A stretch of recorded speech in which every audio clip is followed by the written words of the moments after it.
시편 3편 읽겠습니다. 시작. 여호와여, 나의 대적이 어찌 그리 많은지요. 일어나 나를 치는 자가 많으니이다.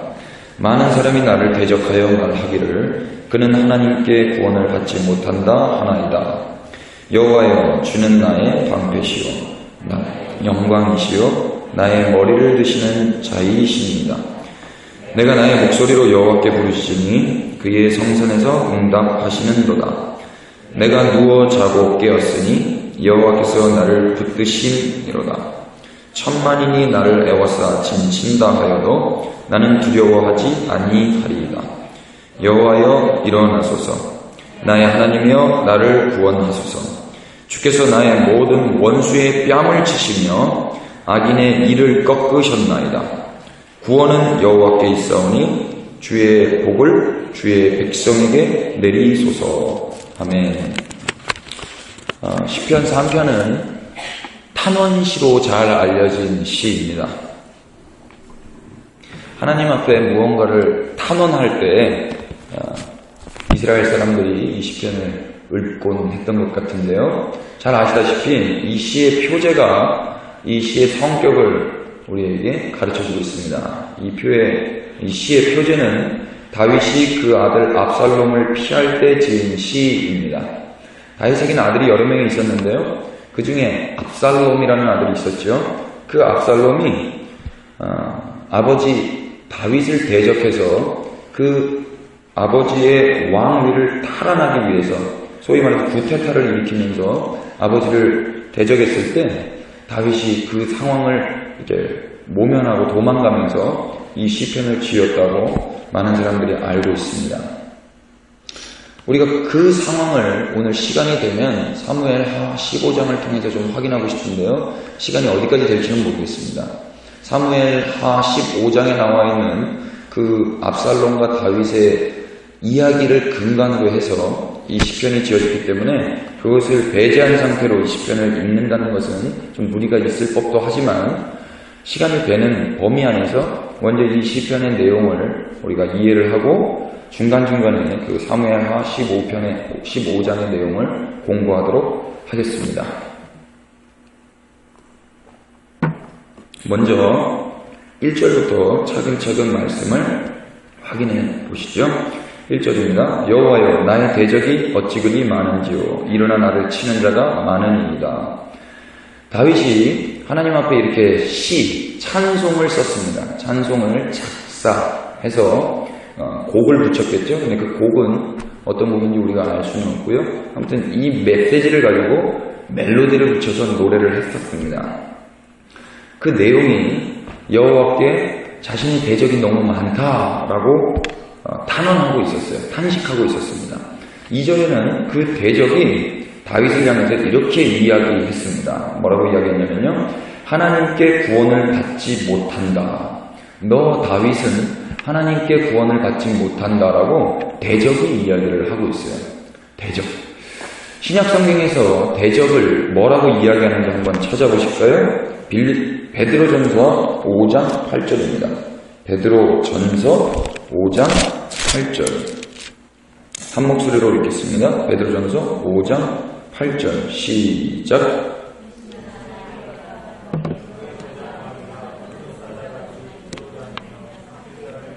네,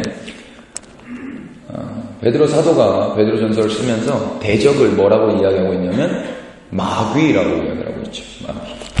마귀라는 단어 자체도 좀 불편해요. 그죠? 모든 악한 것은 모양이라도 버리라라고 성경에 나와 있는데 마귀라는 이름조차 우리 입술에 담기가 좀 불편합니다. 그래서 우리는 우리의 원수, 마귀, 대적, 마귀 뭐 이렇게 다 표현을 하지 않습니까? 사단 이렇게 표현하는데 아무튼 성경은 대적을 마귀라고 이야기를 하고 있어요. 마귀는 하나님의 나라가 확장되는 것을 싫어합니다. 원수 마귀가 제일 싫어하는 건 하나님의 백성들이 확장되는 것이며 그 하나님의 백성으로 하나님이 통치하시는 그 나라가 확장되는 걸 싫어하죠. 그래서 다윗의 이야기를 통해서도 우리는 하나님의 나라와 하나님의 복음의 내용을 간과하고 이 말씀을 읽으면 우리가 단편적인 것밖에 보지 못할 것 같습니다.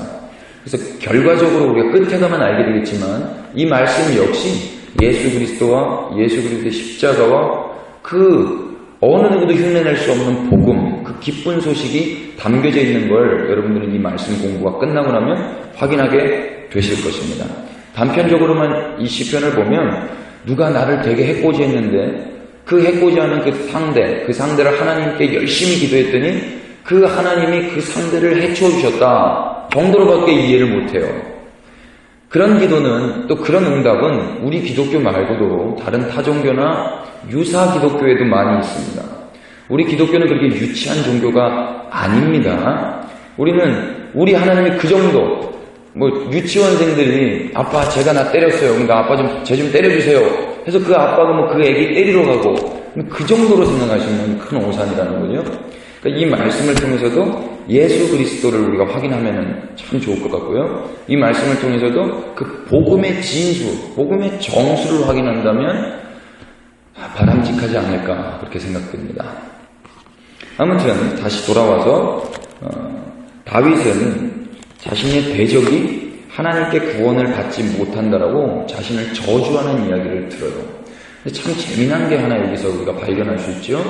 대적, 마귀, 그 마귀가 우리를 저주하는 이야기가 우리에게는 참 재밌습니다. 왜 그러냐면 여러분 잘 보시면 아시겠지만 대적의 저주가 뭐냐면요.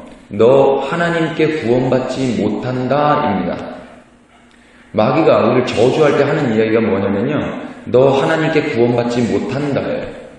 그러면 마귀도 구원이 좋은 건 아는 거죠. 그죠? 마귀는 하나님이 구원자라는 걸 알고 있단 말입니다. 그렇죠?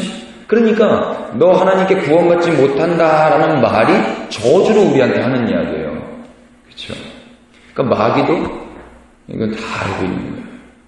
영적인 존재이기 때문에. 그런데 한번 잘 생각해 보자고요. 우리의 구원이 상대방의 평가나 내 자신에게서 근거가 있어서 우리가 구원을 받고 못 받고 하는 겁니까? 그런 거 아니잖아요. 구원은 상대방의 평가나 내 자신의 선택에 의해서 결정되는 게 아니죠. 구원이 어떻게 결정되는지 우리 다시 말씀을 통해서 확인하겠습니다. 에베소서 2장입니다. 에베소서 2장 8절입니다. 다 같이 읽겠습니다. 시작. 너희는 그 은혜에 의하여 믿음으로 말미암아 구원을 받았으니 이것은 너희에게서 난 것이 아니요 하나님의 선물이라. 아멘. 사도 바울이 이 말을 안 해줬다면 원수가 오늘 우리에게 또 거짓말로 속일 때 우리는 또 당황했을 겁니다. 또 우울에 빠졌을 거예요. 대부분 사람들이 원수의 이런 참소와 거짓말에 우울해지거든요. 너 구원받지 못해. 하나님이 너 구원하지 않을 거야 라고 이야기하면 그때부터 불안해지기 시작하고 우울해지는 거예요. 그런데 성경의 메시지, 성경의 진리의 말씀은 우리의 어떠함과 상관없이 상대방의 평가와 상관없이 우리는 하나님의 은혜로 말미암아 믿음으로 말미암아 선물로 구원을 받았다라고 이야기하고 있습니다. 상대방의 이야기를 믿는 게 아니고요. 내 자신의 내 속에서부터 나오는 그 말을 믿는 게 아니고 우리는 성경을 믿는 겁니다. 아멘이세요? 예를 들어서 이런 예가 도움이 될 것 같습니다. 우리 자매님들 같은 경우에 어떤 자매가 아주 하나님 안에서 어렸을 때부터 잘 자란 자매가 있는데요. 그 자매가 소개팅을 하게 됐어요. 소개팅을 하는데 하나님이 만드신 얼굴로 이 자매는 태어났는데 어떤 자기 옆에 있는 친구는 사람이 만든 얼굴로 이제 자라나는 친구가 있었어요. 뭔 말인지 아시죠? 인공으로 수정을 했단 말이에요. 돈 들여서 사람이 만들었단 말입니다. 그 둘이 같이 소개팅을 갔는데 남자들이 선택을 할 때 하나님이 손수 하나님의 형상으로 만든 나는 별로 이렇게 초이스를 안 하고 선택을 안 하고 사람이 의사가 만든 그 자매만 자꾸 선택을 하는 거예요. 이 자매만 좋다고 막 이렇게 되는 거예요. 그러니까 이 자매가 집에 돌아와서 샤워하면서 뭔가 이상하다.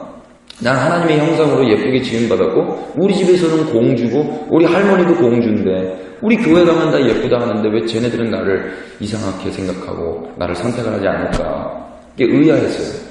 그리고 다음번에 또 소개팅 자리가 있어서 쟤네가 나를 싫어하는 건 쟤랑 나랑 조금 달라서 그럴 거야. 쟤랑 나랑 취향이 좀 안 맞아서 그럴 거야 생각하고 다음번 소개팅에 또 그 친구랑 또 간 거야. 사람의 손으로 인공으로 만들어진 그 친구 자매하고 아니나 다를까 여기에서도 또 똑같이 자신을 선택하는 게 아니고 이 자매를 선택하는 남자들을 보면서 이 자매는 또 헷갈리기 시작하는 거죠. 왜 그럴까? 왜 그럴까? 아직까지 몰랐어요. 한 3번, 4번 계속해서 그런 반복적인 상황들을 겪고 나서 이 자매가 혼자 있을 때 마음속 깊은 곳에부터 어떤 메시지가 들려오기 시작합니다. 그 메시지가 뭐냐면 너 못생겼어 이겁니다. 너 쟤처럼 생겨야 되는데 너는 너처럼 생겨가지고 남자들이 널 싫어하는 거야 라는 메시지가 들리기 시작해요. 그러면 이 자매는 그때부터 그 메시지를 믿기 시작합니다. 성경 어디에도 못생긴 사람은 실패한 여자가 아니에요. 그렇죠? 성경 어디에도 못생긴 사람은 사랑받지 못하는 여자가 아닙니다. 그런데 그 상황을 통해서 자신 옆에 있는 사람이 만든 그 여자, 환경을 통해서 이 여자는 이상한 메시지를 믿기 시작하는 거예요. 난 못생겼구나. 그래서 남자들이 날 싫어하는구나. 그럼 어떡하지? 나도 쟤처럼 사람의 손을 빌어서 고치면 되는구나. 바꾸기 시작하는 겁니다. 바꾸면서 어떤 마음이 드냐면 나를 그렇게 생각했던 그 남자를 증오하기 시작해요. 그래서 이 얼굴이 힘이다, 이 미모가 힘이다 라는 생각을 가지고 나를 선택하지 않았던 남자들을 증오하면서 얼굴을 다 뜯어고치고 살아가기 시작합니다. 극단적인 예지만 틀린 말은 아닌 것 같습니다. 반면에 남자들은요, 나는 어렸을 때부터 하나님의 교회 안에서 잘 자랐고 가진 것 없고 능력 없어도 우리 엄마, 우리 할아버지, 우리 할머니는 나를 왕자다, 멋쟁이다라고 자랐어요. 그런데 세상으로 나가면서 또 이 친구가 소개팅을 나갔는데 이 친구는 차가 없어요. 근데 좋은 외제차를 탄 친구랑 같이 소개팅을 갔거든요. 근데 여자들이 자신을 선택하는 게 아니고 이 비싼 외제차 타고 좋은 옷 입고 있는 이 형제만 선택을 하는 거예요. 이 친구도 집에 돌아와서 이제 헷갈리기 시작하는 거죠. 왜 날 싫어할까? 왜 날 선택하지 않을까? 이런 것들이 2번, 3번, 4번 반복하다 보면 이 남자 마음에도, 이 형제 마음에도 이상한 메시지가 들리기 시작합니다. 너 돈 없어서 그래. 너 돈 없어서 사람들이 너 싫어하는 거야. 여자애들이 너 돈 없어서 싫어하는 거야. 이 메시지를 믿기 시작하잖아요? 그러면 이 남자는 그때부터 돈을 벌기 시작합니다. 그리고 나를 돈 없어서 무시한 사람들을 증오하기 시작해요. 그래서 그래 한번 봐라. 내가 돈 벌어서 내가 본때를 보여주마 하면서 돈을 이용하기 시작하는 거죠. 그러니까 돈이 힘이 되는 거예요. 성경 어디에서 돈 없어서 실패했다라든지 성경 어디에도 돈 없는 게 약한 자라고 이야기하지 않습니다. 속는 거예요. 비교하고 상황에 속는 겁니다. 대적이 그렇게 속게 하는 겁니다. 근데 우리는 그 상대방의 메시지나 내 자신의 양심에서부터 올라오는 메시지, 그것을 믿는 게 아니고 성경을 믿는 겁니다. 예수님은 우리가 못생겼다고 해도 너는 실패자다, 너는 사랑받지 못할 자다 이야기하시지 않습니다. 예수님은 너 돈 없다고 우리를 무시하지 않습니다. 세상 사람들이 가져야 될 어느 정도의 수준만큼 갖지 못했다고 예수님은 우리를 무시하거나 모른 척하지 않습니다. 속으시면 안 되는 거예요. 로마서 8장 37절 한번 찾아보겠습니다. 로마서 8장 37절. 제가 2가지 예를 들어서 오늘날 현대에서 사람들이 힘이라고 생각하는 것, 오늘날 현대에서 사람들이 성공의 요소라고 생각하는 것 2가지를 특별하게 이야기를 했지만 그 외에도 많은 여러 가지들 때문에 많은 사람들이 우울해지고 불안해하고 두려워합니다. 그러나 그 현실과 자신의 상황과 상대방의 평가에 우리는 흔들리지 않는 성도임을 믿습니다. 왜냐하면 이 말씀을 믿기 때문입니다.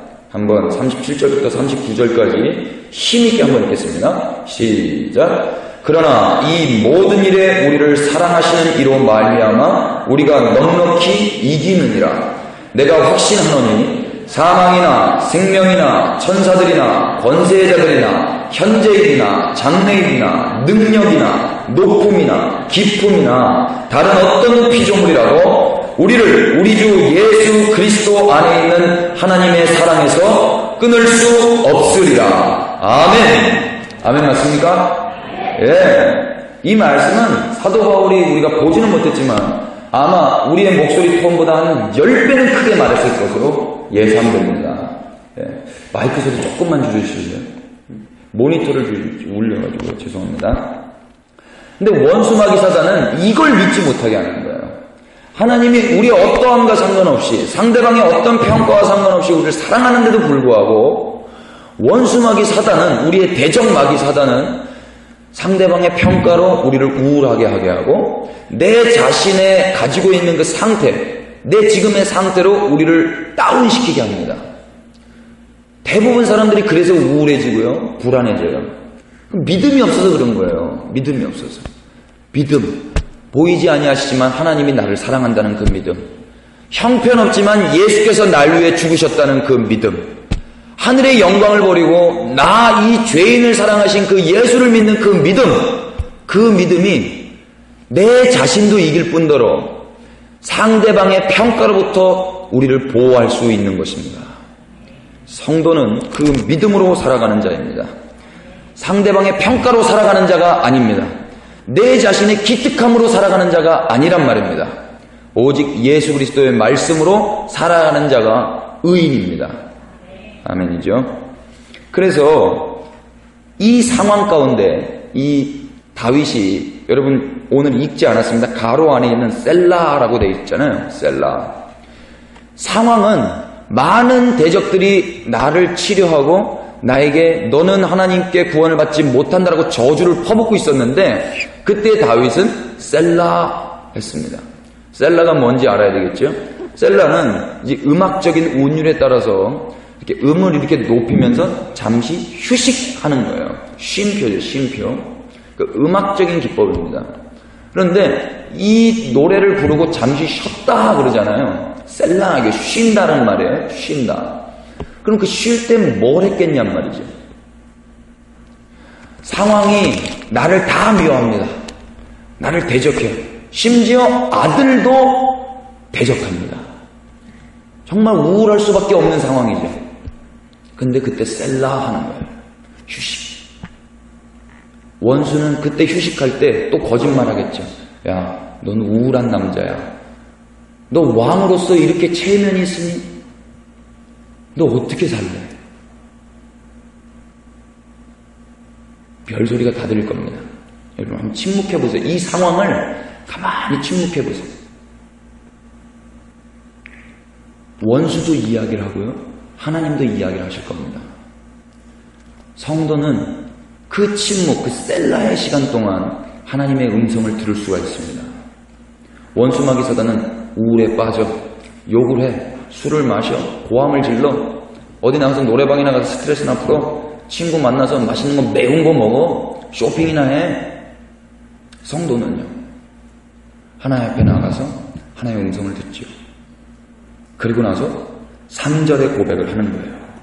3절 다 같이 읽어보겠습니다. 시작. 여호와여, 주는 나의 방패시오, 나의 영광이시오, 나의 머리를 드시는 자이시니이다. 아멘. 전혀 반대죠. 1절, 2절의 상황과 3절의 고백은 어울리지가 않잖아요. 이 어울리지 않는 고백을 할 수 있는 자가 바로 성도입니다. 세상은 이 어울리지 않는 고백을 할 수가 없어요. 세상이 만약에 우리를 대적하는 상황 가운데 세상에 사람들이 놓여 있잖아요. 그 사람은 반드시 그 대적과 싸우든지 아니면 우울해서 약을 먹든지 아무튼 이쪽으로 갑니다. 성도만 대적들이 나를 대적할 때, 너는 하나님께 구원받지 못한다라고 저주할 때 셀라 하면서 하나님의 음성을 듣고 믿음의 고백을 하게 돼요. 하나님이 나의 방패십니다. 하나님 나의 영광이십니다. 하나님의 나의 머리를 드시는 분이십니다. 히브리 성경을 보니까요, 여기 접속사가 하나 있어요. 한글 성경에는 그 접속사가 나와 있지 않은데요. 여호와여 주는 나의 방패시오라는 말이 아타로 시작합니다. 아타. 아타는 당신이란 말이고요. 왜라는 그리고 그러나 이런 뜻이 있어요. 그러니까 아타는 그러나 당신은 나의 방패십니다 입니다.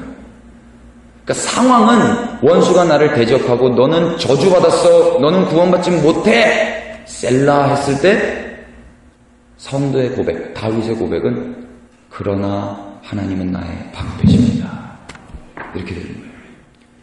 여러분들도 원수 마귀 사단이 우리를 대적하고 저주가 우리의 삶에 계속해서 퍼부을 때 셀라 하시면서 역전, 반전, 그 반전의 고백, 반전의 선포를 하실 수 있는 성도님이십니다. 입술을 지키셔서 셀라 하시면서 하나님, 그러나 하나님이 나의 방패십니다 고백할 수 있게 되길 축복합니다. 여기에 방패시오 앞에 나의라고 번역했는데요. 좀 아쉬운 게요. 나의라고 번역한 이 원어 성경도 보니까요. 베아드라는 말로 되어 있어요. 베아드가 뭐냐면요. 나를 둘러쌌다라는 거예요. 그러니까 around, about, around라는 뜻인데요. 그러니까 방패는 방패인데 어떤 방패냐면 나를 둘러싼 방패예요. 나에 대한 방패, 그러니까 나 전체를 둘러싸고 있는 방패라는 거예요.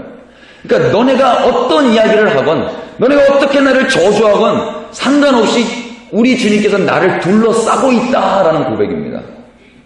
그러니까 우리 주님이 총알바지가 되고 계시다는 말이에요. 아무리 총을 쏴도 주위 상황을 보니까 계속 총알은 계속 날라와요.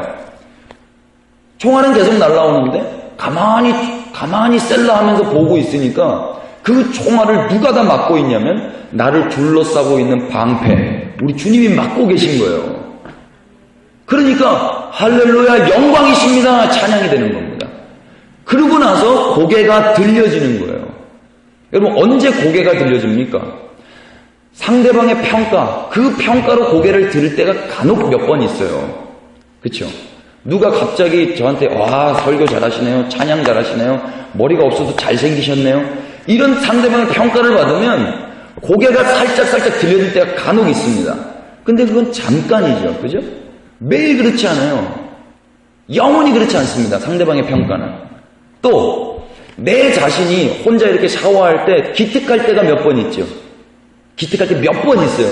매일 기특하지 않아요. 어떤 일을 할 때 그래 내가 생각해도 이런 건 잘했어. 이런 게 많지 않지 않습니까? 몇 번 있어요. 그러니까 상대방의 평가나 내 자신의 나의 상태를 봤을 때 내 머리가 들려지는 경우는 많지 않습니다. 내 자신의 머리가 들려질 때는 내 상황도 별로고 상대방의 평가도 별로고 내 자신도 나를 사랑할 수 없는 상태라 할지라도 가장 위대하시고 가장 존귀하신 분이 우리를 사랑하는 것, 나를 사랑하는 게 들려지고 믿어질 때 우리는 머리를 둘 수가 있습니다. 그게 성도가 누리는 자유예요. 세상 사람들은 상대방의 평가를 추구하죠. 저 사람에게 이런 평가, 이 사람에게 이런 평가, 그걸로 살아가요. 그래서 칭찬받으면 행복하고 비판받으면 우울해지고 그리고 일희일비하는 거죠. 성도는 그렇게 왔다 갔다 하지 않습니다. 성도는 눈에 보이지 않고 잘 들리지 않지만 세미하게 들리는 그 하나님의 음성, 내가 너를 사랑한다. 내가 너를 피값 주고 샀다. 잘 들리진 않아요. 눈에 잡히지도 않아요. 손에 잡히지도 않아요. 더듬어 가는 겁니다. 더듬어. 그런데 그걸 믿음으로 인내하면서 그 음성 듣는 자, 평생에 한 번, 두 번, 세 번 들을까 말까 한 그 멧돼지 가지고 이 세상 원수들이 하는 그 총알들을 막아내는 거란 말입니다. 그래서 어떻게든 우리는 세상에서 새들이 짹짹짹짹 될 때 말씀 앞에 거해야 되는 거예요. 하나님, 새들이 지저분입니다. 하나님, 내가 이 새들의 말을 듣고 움직일 것입니까? 아니면 잘 들리진 않지만 진리의 말씀을 믿고 따라갈 것입니까?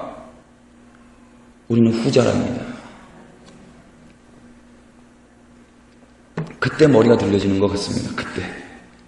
그렇게 머리가 들려야, 머리가 들려도 교만해지지가 않죠. 그렇죠? 근데 내 자신의 상태나 상대방의 평가에 의해서 머리가 들려지면 그걸 교만이라고 하는 것 같습니다. 하나님이 머리를 드시면 그 사람은 아이고 형편없는 저를 머리를 드시게 하셨네요. 하나님을 오히려 찬양하죠. 그렇죠? 이렇게 돼야 맞는 것 같아요. 4절 보시겠습니다. 4절. 내가 나의 목소리로 여호와께 부르짖으니 그의 성전에서 응답하시는도다. 예, 그 셀라 이후에 이 선포 이후에 하나님의 구원하심을 경험하게 되는 거예요. 경험하게. 그랬더니 그 구원을 경험한 자가 또 셀라 하죠. 잠시 휴식합니다. 그 휴식한 다음에 어떤 일이 벌어지냐면 5절입니다. 다 같이 읽어볼까요? 시작. 내가 누워 자고 깨었으니 여호와께서 나를 붙드시리로다. 이제는 한술 더 떠서 이 사람이 잠을 잡니다. 여러분, 우울하고 두렵고 공포 가운데 있는데 잠이 옵니까? 잠이 안 와요. 어떤 분들은 스트레스를 잠으로 푼다고도 하시는데 잠이 안 오죠.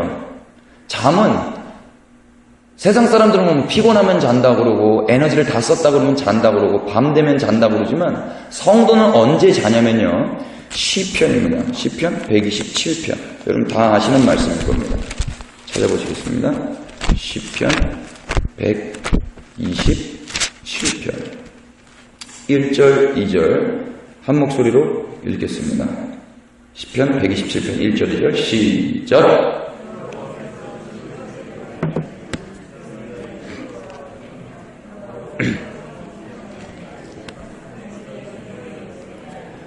너희가 일찍이 일어나고 늦게 누우며 수고의 떡을 먹음이 헛되도다. 그러므로 여호와께서 그의 사랑하시는 자에게는 잠을 주시는도다. 아멘. 예전에 이 말씀을 가지고 우스갯소리 하시는 선배님들의 이야기를 많이 들었습니다.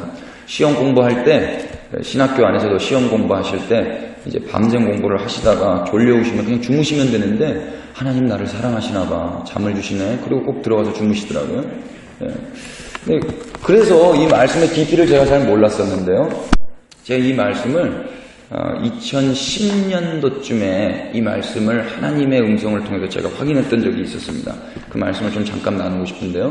그게 뭐냐면요.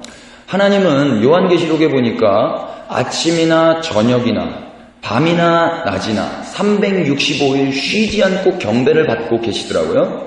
천사들을 통해서 아침, 저녁, 주, 야 365일 쉬는 날 없이 천사들 통해서 거룩하다, 거룩하다, 거룩하다 뺑글뺑글 돌면서 그 여호와 하나님을 찬양하고 계시더라고요.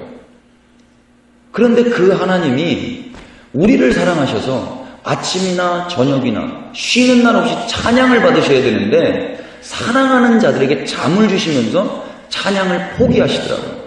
자신이 받으셔야 될 영광과 찬양을 다 포기하시면서 사랑하는 저를 재우셨단 말입니다. 저는 그냥 제가 졸려서 자는 줄 알았거든요.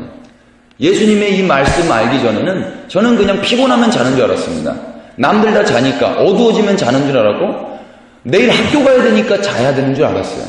내일 나의 육신을 위해서 또 일을 가야 되니까 자야 되는 줄 알았습니다. 그런데 성경을 보니까 그래서 자는 게 아니고요. 하나님이 잠을 주셔서 자는 거더라고요. 하나님이 잠을 주시지 않으면 제가 잠을 못 잤었어요. 근데 그 은혜를 모르고 그냥 살았던 거죠. 그러니까 우리는 은혜를 모르는 거예요. 모르고 그냥 사는 겁니다. 제가 우리 첫째 하연이를 낳았을 때 제가 일 끝나고 밤 늦게 가고 아침 새벽부터 또 일을 갔기 때문에 이 아이의 뜬 눈을 보지를 못했습니다. 근데 얼마나 애 처음 낳고 애 눈동자를 보고 싶어요. 근데 제가 나갈 때 애는 자고 있고 들어오면 또 자고 있고 볼 수가 없는 거예요. 그래서 저는 하나님이 아니기 때문에 얘를 사랑하지 않았기 때문에 얘를 깨워서 그 눈을 보고야 말았습니다. 나쁜 아빠죠, 그러죠? 얘를 사랑한 게 아니고 저 자신의 기분을 만족하기 위해서 얘를 깨우는 거예요. 근데 우리 하나님은 제가 잘 때 한 번도 저를 깨우셔서 민규야, 너 나 지금 찬양해야지. 너 나를 위해서 경배해야지. 나의 영광을 위해서 너는 지음받았는데 어떻게 넌 지금 자고 있냐? 깨어 일어나라! 이런 말씀 안 하셨단 말입니다. 그때 되게 미안하고 죄송하고 제가 참 나쁜 아빠라는 게 그리고 그분은 참 좋은 아버지라는 게 확연하게 드러나더라고요. 여러분들은 어떠세요? 하나님이 여러분 주무시는데 막 깨우셔가지고 찬양하세요. 절 위해 빨리 노래하세요. 막 이러시던가요? 그러신 적 없으시죠?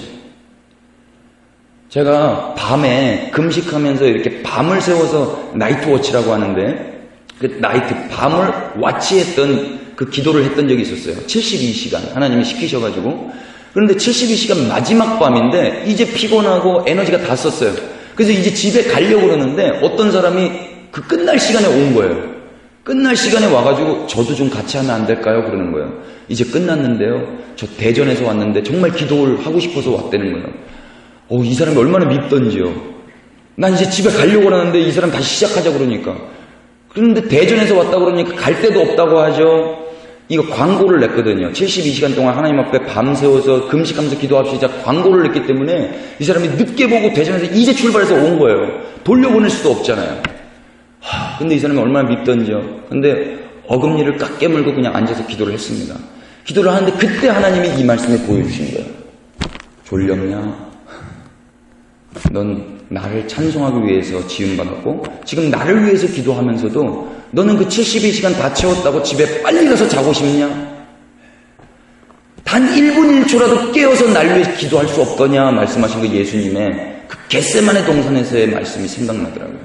얼마나 죄송했던지요. 그 다음부터는 잠자는 것도 좀 불편하더라고요. 잠자는 것도. 그러니까 하나님 은혜 주세요.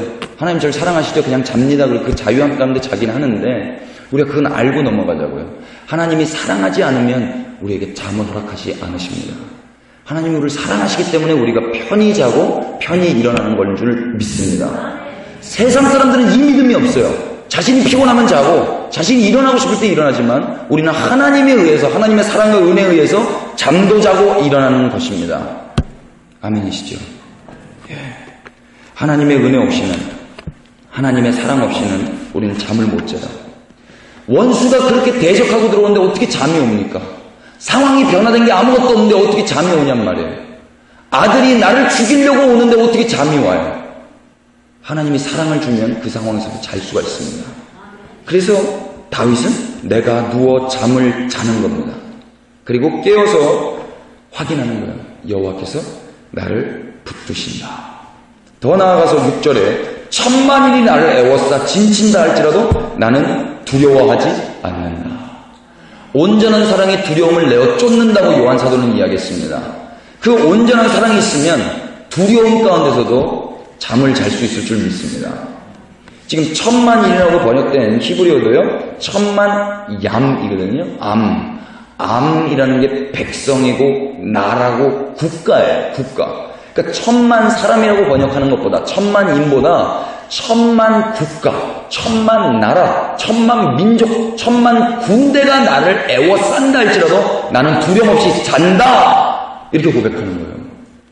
그러니까 이건 모든 상황 속에서 나는 잘 수 있다. 왜냐하면 날 사랑하시는 하나님께서 나에게 잠을 주셨기 때문이다. 이 고백을 원수 앞에 세상 앞에 하는 겁니다. 여러분 한번 이거 해볼까요?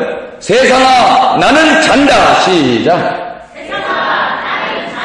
원수야 나는 잔다. 네, 아멘. 여러분 두 다리 뻗고 주무세요. 뭐가 그렇게 우리를 두렵게 합니까? 예, 뭐가 우리를 그렇게 위축되게 하고 어렵게 하고 근심하게 하냔 말입니다. 로마서 8장 37절 39절만 확실히 믿어도 우리는 두려울 게 없는 거예요. 하나님이 예수 그리스도 안에 있는 사랑에서 우리를 끊을 자가 없다고 말씀하고 계시는데 아멘이시죠? 뭐 남자들이 조금 우리를 선택하지 않는다고, 여자들이 우리를 조금 선택하지 않는다고, 세상이 우리를 조금 이상하게 본다고, 그게 무슨 대수란 말입니다. 심지어 자식 새끼가 나를 해코지 한다 할지라도 그게 무슨 대수란 말이에요. 예수님이 우리의 아버지 되시는데 아멘이시죠? 예. 아멘. 고린도후서 4장 7절 한번 보겠습니다. 고린도후서 4장 7절에 바울이 이렇게 고백합니다. 고린도후서 4장 7절.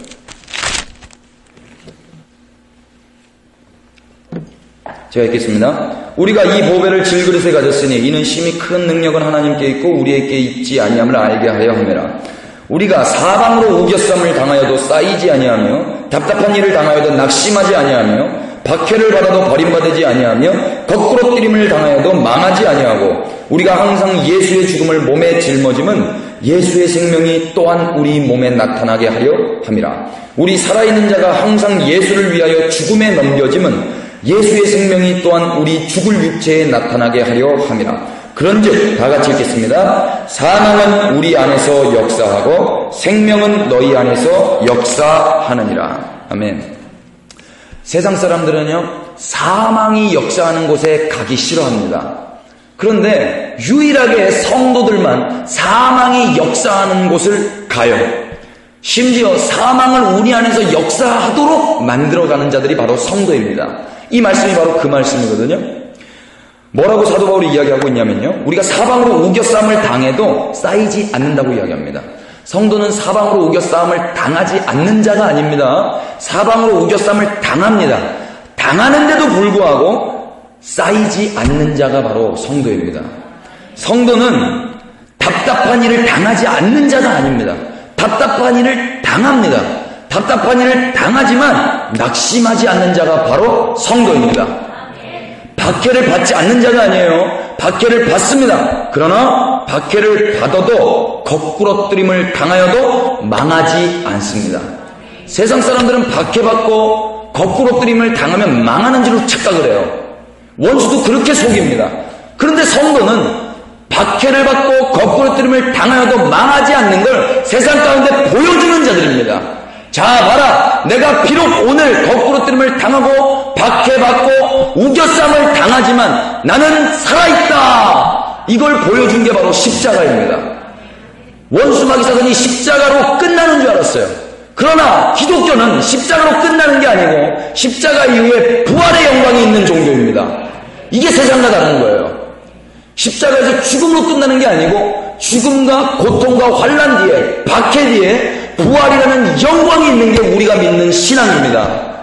아멘이시죠? 그러니까 오늘 우리의 상황을 이길 수 있는 건 그 믿음으로 바라보는 부활의 영광인 거예요. 예수님이 먼저 그 길을 걸어가셨습니다.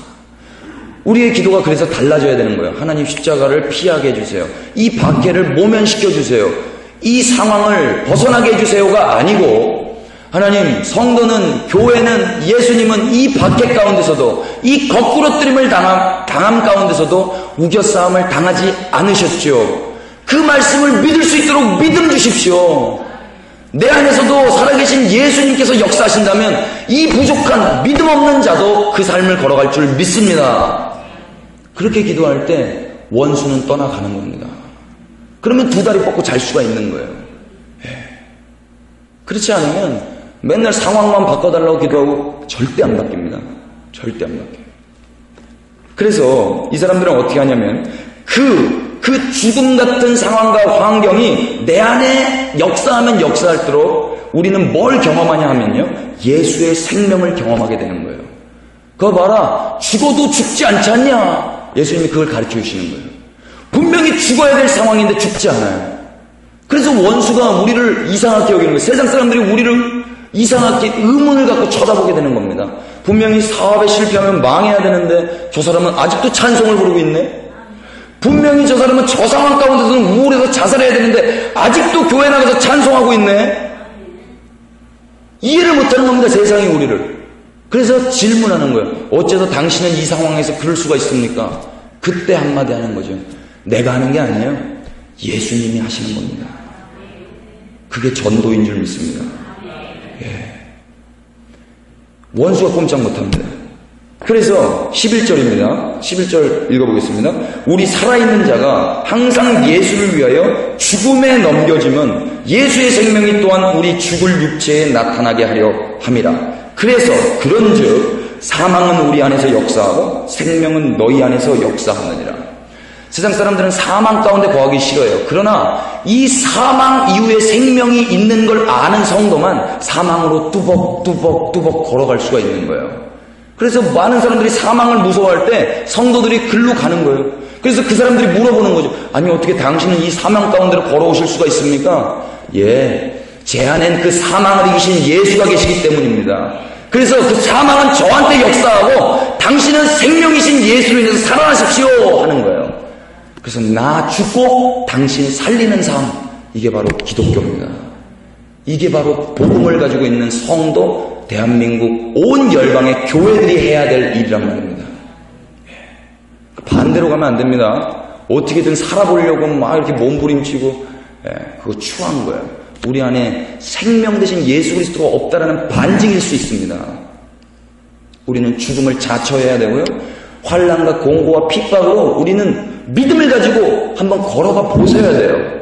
그래서 진짜 예수께서 역사하시나 역사하지 않나, 진짜 생명이 역사하나 역사하지 않나 믿음으로 축원합니다. 그 스릴 있는 믿음의 삶, 성도만 누릴 수 있는 스릴 있는 믿음의 삶, 여러분들 하실 수 있기를 축복합니다. 아멘. 그래서 정말 우리 교회 전부가 천만인이 나를 애워싸 짐친다 하여도 나는 두려워하지 아니하리라, 이렇게 고백할 수 있게 되기를 축복합니다. 7절 다 같이 읽겠습니다. 시작. 여호와여 일어나소서, 나의 하나님이여 나를 구원하소서. 주께서 나의 모든 원수의 뺨을 치시며 악인의 이를 꺾으셨나이다. 아멘. 이제 또 간구와 선포를 하는데요. 여호와여 일어나소서. 여호와 쿰, 달리다 쿰 했었죠. 그러니까 쿰이 일어나다는 거예요. 하나님께서 일어나 달라라는 간구는 민수기서에 이제 잘 나타나 있는데요. 유대인들의 사고 속에서 하나님은 법궤를 발로 밟고 계셨습니다. 앉아 계셨었죠. 법궤를 발로 밟고 계시다가 이스라엘이 법궤를 들고 진영할 때, 행진할 때 하나님이 일어나시고, 또 그들이 가다가 멈춰서 쉴 때는 하나님이 다시 돌아오셔서 다시 그 법궤 위에 앉으시고, 이런 개념들이 있었어요. 한번 확인해 볼까요? 민수기 15장입니다.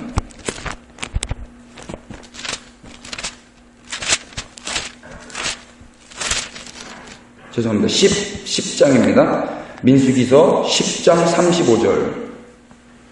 괴가 떠날 때에는 모세가 말하되 여호와여 일어나사 주의 대적들을 흩으시고 주를 미워하는 자가 주 앞에서 도망하게 하소서 하였고, 괴가 쉴 때에는 말하되 여호와여 이스라엘 종족에게로 돌아오소서 하였더라. 아멘. 그러니까 이스라엘 백성들이 광야에서 행진하고 하나님의 언약의 성취에 따라서, 하나님의 말씀에 따라서 움직일 때, 아침에 출발할 때는 모세가 여호와여 일어나소서 그랬고, 이제 정착하고 쉴 때는 여호와여 이스라엘 종족에게로 돌아오소서 이렇게 기도했단 말입니다. 여호와께서 일어나셔야 되는 이유는 우리가 행진하니까 여호와께서 앞서 가셔서 우리를 인도해 달라는 말이죠.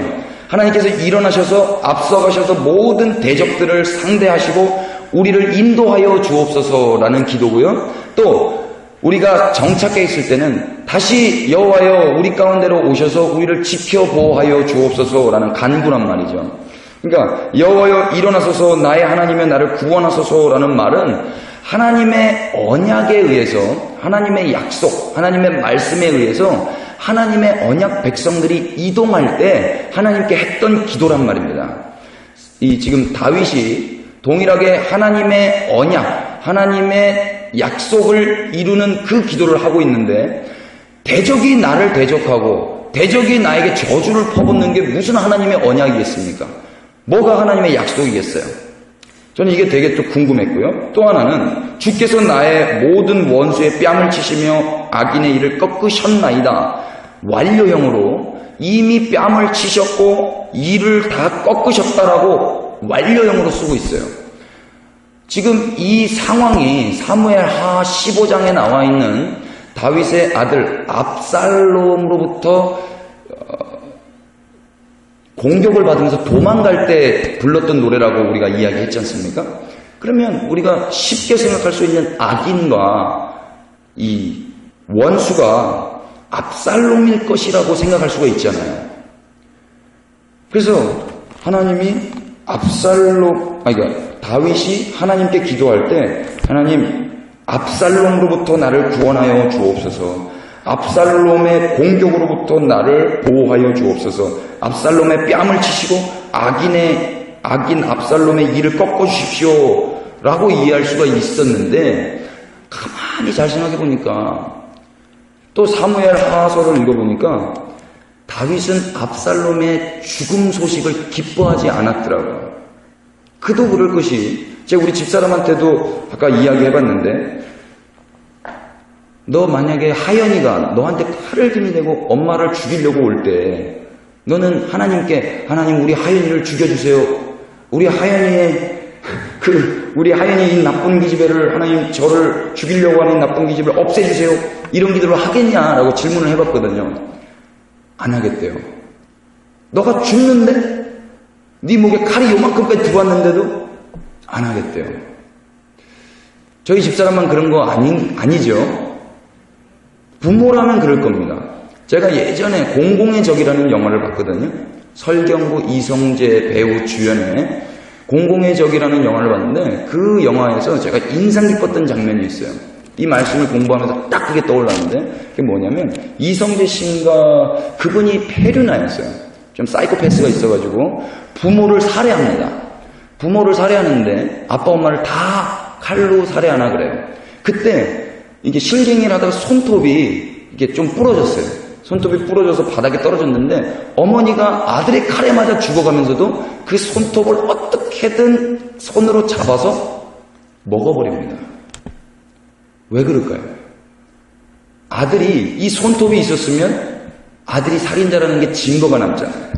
엄마는 그 아들의 칼에 맞아 죽으면서도 아들의 손톱을 먹고 우리 아들 구속 안 되게 한다는 말입니다.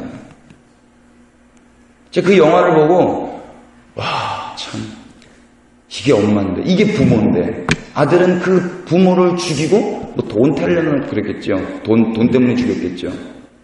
그게 자식이거든요.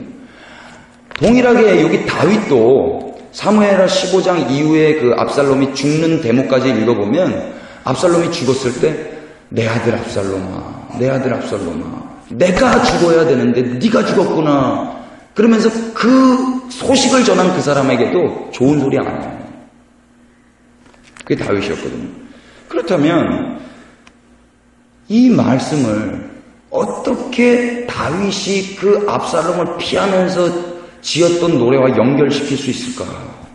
이것이 이제 우리의 숙제인데 시간이 지금 6분 남았습니다. 이걸 오늘 못할 줄 알았습니다. 그러나 최선을 다해서 하는 데까지 한번 해보겠습니다. 사무엘하 15장 한번 펴보실까요?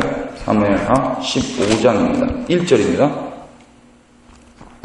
사무엘하 15장 1절 제가 읽겠습니다. 그 후에 압살롬이 자기를 위하여 병거와 말들을 준비하고 호위병 50명을 그 앞에 세우니라.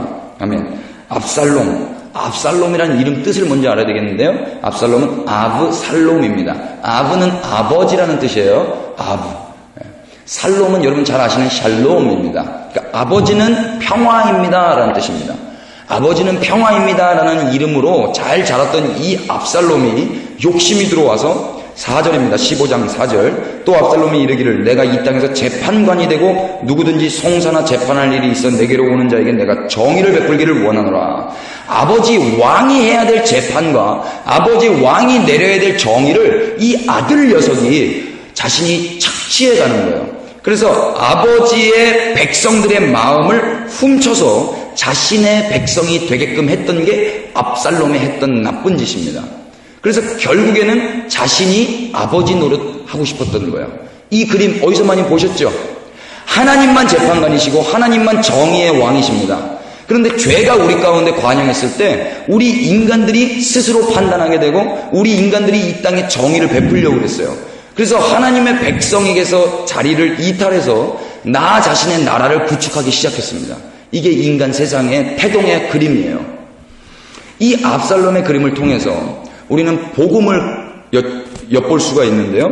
이 압살롬이 그렇게 아버지 다윗을 해코지하면서 따라오려고 그럴 때 다윗은 덜도 말도 없이 그냥 도망갑니다. 15장 30절에 이렇게 묘사하고 있습니다. 다윗이 감람산 길로 올라갈 때에 그의 머리를 그가 가리고 맨발로 울며 가고 그와 함께 가는 모든 백성들도 각각 자기의 머리를 가리고 울며 올라가니라. 이 감람산, 올리브산이죠. 예루살렘 안에 있는 산이 큰 산, 시온산과 감람산이 있어요. 시온산은 조금 더 작고 감람산은 조금 더 높은데 이 감람산이 바로 예수님께서 겟세마네 동산, 그 십자가 지기 전에 빅3 제자들을 데리고 가서 눈물이 핏방울 되게 기도하셨던 곳, 내 원대로 마시고 아버지 뜻대로 하옵소서라고 기도했던 곳, 거기가 바로 겟세마네 동산, 감람산 동편에 있는 그 겟세마네 동산이거든요. 이 말씀들을 통해서 저는 예수 그리스도가 보여졌습니다. 예수님, 우리가 예수님이 되고 싶어서, 우리가 하나님이 되고 싶어서 하나님을 해코지하고 하나님의 자리를 탈환하려고 할 때 예수님은 말없이 우리 대신에 그렇게 감람산으로 겟세마네 가서 기도하시고 하나님으로부터 진노를 받으시고 우리 아들된 우리의 백성들, 하나님의 백성들, 하나님의 언약 백성들, 하나님이 나의 평안입니다라고 지음받았지만 그 평안을 가지고 내가 내 힘대로 살아보려고 했던 이 압살롬들을 위해서 그냥 말없이 저주받으시고 돌아가셨습니다. 그게 예수님이 걸어가셨던 삶이거든요. 그래서 그때 시므이라는 자도 이 다윗을 저주하죠. 시므이가 저주할 때 아비새, 스루야의 아들 아비새가 죽여버릴까요? 그랬더니 다윗이 그렇게 이야기하죠. 하나님이 나를 저주했는데 저 시므이가 나를 저주하는 게 무슨 상관이냐? 내버려 둬라 그래요. 하나님이 나를 저주했다 그래요. 하나님이 다윗을 저주하라고 그랬기 때문에 시므이가 저주하는 거다. 시므이 내버려 둬라. 여러분, 예수님은 하나님으로부터 저주를 받으신 겁니다. 우리가 받으셔야 될 그 저주를 우리가 받아야 되는데 하나님이 예수님께 담당시키셔서 우리가 저주에서 속량된 줄 믿습니다. 아멘이시지요? 예수님은 예수님이 저주를 받으시면서 많은 사람들이 원수까지도 너는 네가 잘못해서 저주를 받는 거야 라고 이사야서에 그렇게 나오잖아요. 그가 잘못해서 저주를 받는 거다 라고 이야기 나와 있지만 우리 스스로도 예수 당신이 잘못해서 당신은 십자가 지는 거야 라고도 이야기했지만 성경은 그가 잘못해서 그런 게 아니고 우리 죄를 담당하기 위해서 그가 십자가 졌다라고 이사야 53장에 이야기하고 있는 겁니다. 우리의 죄를 담당하신 예수 그리스도, 아들 압살롬의 쿠데타를 담당하고 시므이의 저주를 그냥 다 받으셨던 그 다윗 왕, 결국에 어떻게 되냐면요, 압살롬은 죽습니다. 압살롬이 죽어요. 그리고 나서 그 왕위를 누가 있는지 아십니까? 솔로몬이 있죠. 아버지는 나의 평화이십니다 라는 이름의 압살롬이 죽고 솔로몬, 샬롬입니다. 솔로몬의 이름 샬롬. 진짜 평화라는 솔로몬이 다윗의 계승을 잇는 거예요. 근데 솔로몬도 형편없었죠. 그래서 진짜 평화의 왕자, 평화의 왕이신 예수께서 온 땅을 통치하시는 왕으로, 영원한 왕으로 우리 가운데 오시는 거예요. 이걸 조금 더 심도 있게 더 깊이 구약과 신약을 이야기해야 되는데 짧은 시간에 급하게 나눠서 하나님의 은혜가 깨닫게 하시고 알아듣게 해 주시기를 빕니다. 아멘. 다시 시편으로 돌아오실까요? 그래서 결론입니다. 중요한 건 나의 대적이 하나님의 대적과 동일해야 됩니다. 지금 이 시편의 다윗은요, 압살롬이 대적이 아니었고요, 하나님의 언약을 성취하는 데에 방해했던 자들이 원수였어요.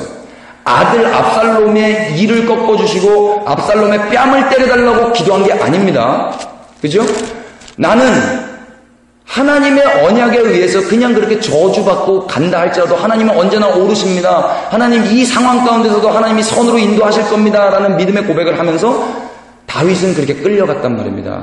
그런데 원수는 이 상황을 보고 다윗이 믿음 없는 고백하기를 바랬을 거예요. 믿음 없는 생각, 마음을 갖기를 바랬을 겁니다. 그런데 다윗은 그 상황에서 믿음의 고백을 하고 믿음의 주요 온전케 하시는 하나님을 바라봤죠. 그래서 이 다윗은 입술을 지켰고 마음을 지키면서 끝내 구원은 여호와께 있사오니 주의 복을 주의 백성에게 내리소서라는 축복의 기도까지 하게 되는 것이죠.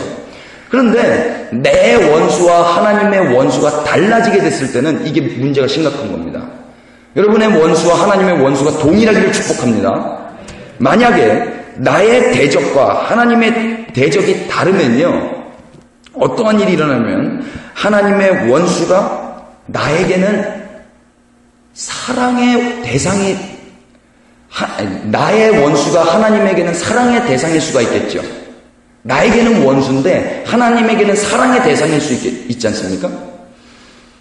이렇게 돼야 맞는 건데 하나님의 원수가 나에게 사랑이 될 경우가 있어요. 이게 심각해지는 거예요. 우리는 나의 원수가 하나님의 원수, 내 사랑해야 될 대상이 하나님의 사랑의 대상으로 이게 딱 떨어져야 되는데 반대로 내가 사랑하는 거는 하나님께는 원수가 되고 내가 원수로 생각하고 있는 사람은 하나님께는 사랑이 된단 말입니다. 예를 들어서 돈은 하나님께 일만하게 뿌리라고 성경이 이야기하고 있거든요. 근데 그걸 내가 사랑하고 있어요. 거꾸로 저 형제, 저 자매 나는 정말 때려 죽이고 싶은데 하나님은 생명 다해 살려주신 하나님의 백성이거든요. 안 되잖아요. 그러니까 나의 원수가 하나님의 원수 되려면 나의 원수는 오로지 마귀, 대적 마귀 원수여야 되고요. 하나님의 원수도 마귀이기 때문에 나의 사랑의 대상은 다 하나님이 만들어주신 이 피조세계. 우리는 이 피조세계를 다 사랑해야 되는 거예요. 왜냐하면 하나님이 이 피조세계를 사랑하시기 때문에. 그렇죠? 그래서 마지막에 우리가 결론 내리는 것도 나의 대적과 하나님의 대적이 동일한지를 점검하시면서 다윗은 나의 대적이 압살롬이 아니었고 나를 해코지 하는 그 사람들이 아니었고 이 상황을 조장하고 있었던 우는 사자같이 삼키려는 대적 마귀였다라고 우리는 결론을 내리는 겁니다.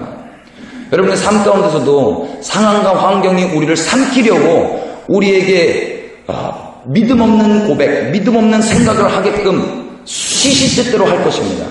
그때마다 그 상황 때문에 어려워하시거나 두려워하시거나 우울에 빠지시는 게 아니고 그 상황 너머에 계시고 모든 것을 선으로 끌고 가실 하나님을 믿음으로 바라보시면서 셀라 하시면서 하나님의 음성 듣고 하나님의 원수 마귀를 대적하시면서 상황과 환경 사람들을 대적하는 게 아니고 하나님의 원수 마귀를 대적하시면서 오직 하나님의 뜻에 살아가시는 믿음의 성도 되시기를 주님의 이름으로 축복합니다.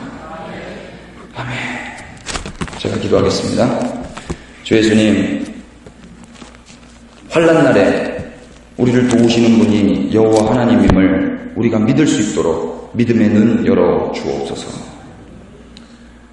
천만 군대가 나를 애워싸 진친다 하여도 우리를 사랑해서 잠을 주시는 여호와 하나님으로 인하여 우리는 두 다리 뻗고 잠자는 줄 믿습니다.